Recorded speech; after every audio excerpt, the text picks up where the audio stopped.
নিভৃতে বাতাস বয় হাজার মাইল পাড়ি দেই আমরাও। কেন এই দূর মরুভূমি পাড়ি গড়তে এক মহাপ্রাচীর? সপ্তম শতকে লেখা সম্রাট ইয়াংদির এই কবিতাটি শত্রুর কাছ থেকে নিরাপদে থাকার জন্য শতাব্দীর পর শতাব্দী ধরে চীনের মহাপ্রাচীর গড়ে তোলার কথা স্মরণ করিয়ে দেয়।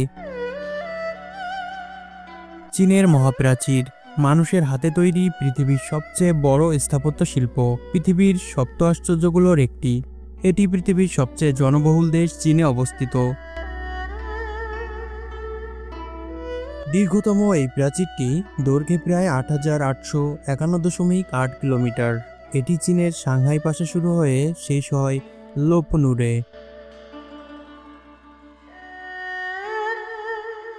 খ্রিস্টপূর্ব ১৩৭৩ সালে সীমাটাই অঞ্চলে এর মূল অংশে নির্মাণ কাজ শুরু হয়েছিল।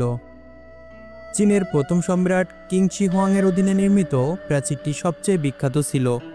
তবে বর্তমান প্রাচীরটি মিং রাজবংশের শাসনামলে নির্মিত হয়। প্রাচীরটি চীনের ১৫টি প্রদেশ, কেন্দ্রীয় সরকারের ৯৭টি প্রশাসনিক অঞ্চল এবং ৪০৪টি ছোট ছোট শহরের মধ্য দিয়ে ঘুরে চলেছে। দীর্ঘ এই প্রাচীর ঘিরে পর্যটকদের উৎসাহ শেষ নেই। প্রতি ইঞ্চিতেই যেন বিস্ময় লুকিয়ে আছে। তবে আমাদের মনে প্রশ্ন থাকতেই পারে, এত বিশাল আকৃতির এই প্রাচীর কেনই তৈরি করা হয়েছিল? এটার জন্য আমাদের ফিরে যেতে হবে কয়েক হাজার বছর আগে। মঙ্গোলীয় বর্বর জাতির হামলা আর লুটপাটে অস্থির হয়ে যেত চীনের বাসিন্দারা। বর্বরের জাতি নিজ দেশের সীমানা পেরিয়ে অবলীলায় বল্লম, তীর, ধনুক সহ ধারালো অস্ত্র নিয়ে ঢুকে পড়ত চীনে। দুর্ধর্ষ এই জাতির নাম ছিল হুন। হুন নামে অসভ্য দস্যু জাতির আক্রমণের হাত থেকে বাঁচতে সীমানায় পাহারা বসিয়েও ফল পাওয়া যায়নি, যার ফলে একটি বিশাল সীমানা প্রাচীর তৈরি করার সিদ্ধান্ত নেন চীনের প্রথম সম্রাট শি হুয়াং। হুন জাতির দৌরত্ব ঠেকানোর জন্য শুরু হয়ে গেল প্রাচীর বানানো। পাথর, ইট, মাটি ও কাঠ দিয়ে শুরু হয় এর নির্মাণ কাজ। দেখতে দেখতে তৈরি হয়ে যায় ৮,৮৫০ কিলোমিটার লম্বা একটি সীমানা বেষ্টনী।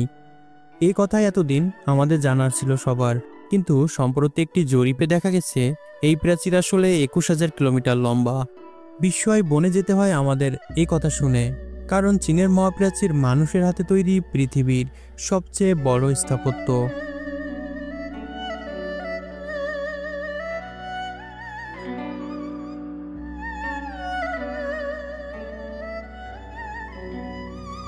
এই বিশাল মহাপ্রাচীর তৈরি হতে প্রায় ১,০০০ বছর লেগে যায়। মহাপ্রাচীর গড়তে ১০ লাখেরও বেশি মানুষ প্রাণ হারিয়েছেন। তাই এটিকে দীর্ঘতম সমাধিক্ষেত্র বলেও অভিহিত করে থাকেন অনেকেই। বন্দীদের শাস্তি হিসাবে এখানে কাজ করানো হতো বলেও ধারণা করা হয়। একটু একটু করে কাজ এগিয়ে নিয়ে গেছেন প্রাচীন চীনা শাসকরা।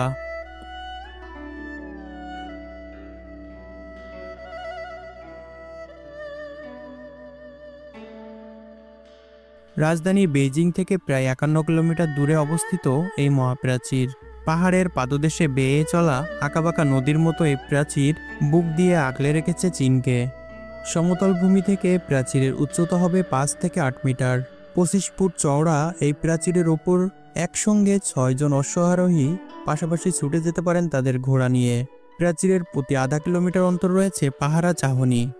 এইরকম প্রায় ১,২০০টি পাহারা টাওয়ার ছিল। সেখান থেকে সীমানার বাইরে চোখ রাখতেন প্রহরীরা। আশঙ্কাজনক কিছু দেখলেই আগুন জ্বালিয়ে সংকেত দিতেন একজন প্রহরী অন্যজনকে।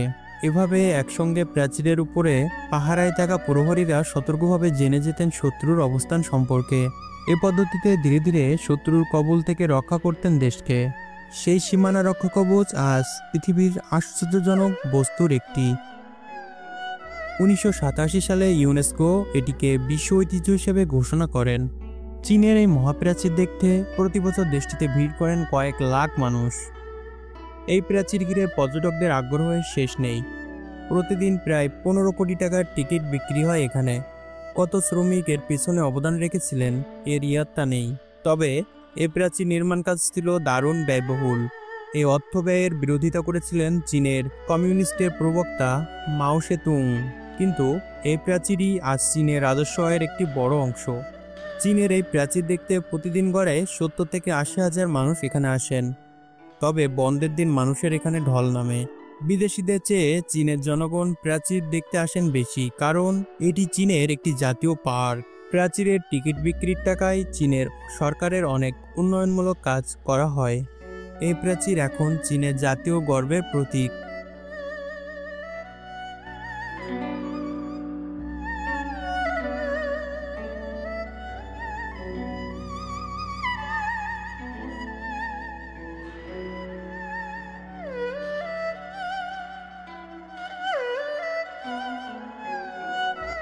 বিশ্ব সভ্যতার এক অমূল্য সম্পদ এটি।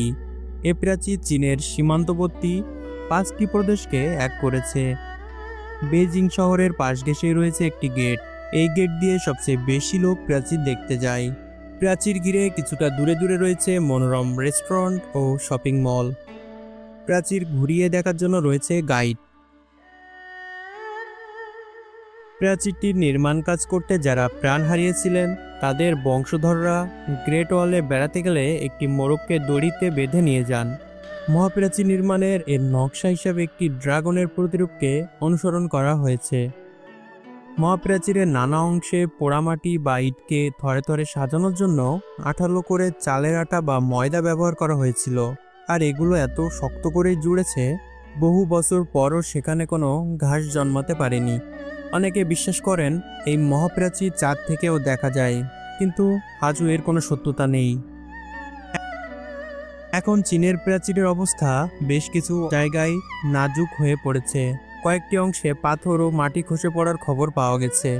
বেশ কিছু অংশ ইতিমধ্যেই ধ্বংস হয়ে গেছে। পর্যটন কেন্দ্রের কিছু অংশ পুনর্নির্মাণ করা হলেও ক্ষতিগ্রস্ত অংশগুলো থেকে বাড়ি এবং রাস্তা তৈরির জন্য প্রয়োজনীয় পাথর সংগ্রহ করা হয়। আর এ কারণেই মারাত্মক ক্ষতিগ্রস্ত হচ্ছে এই বিশ্ব ঐতিহ্য।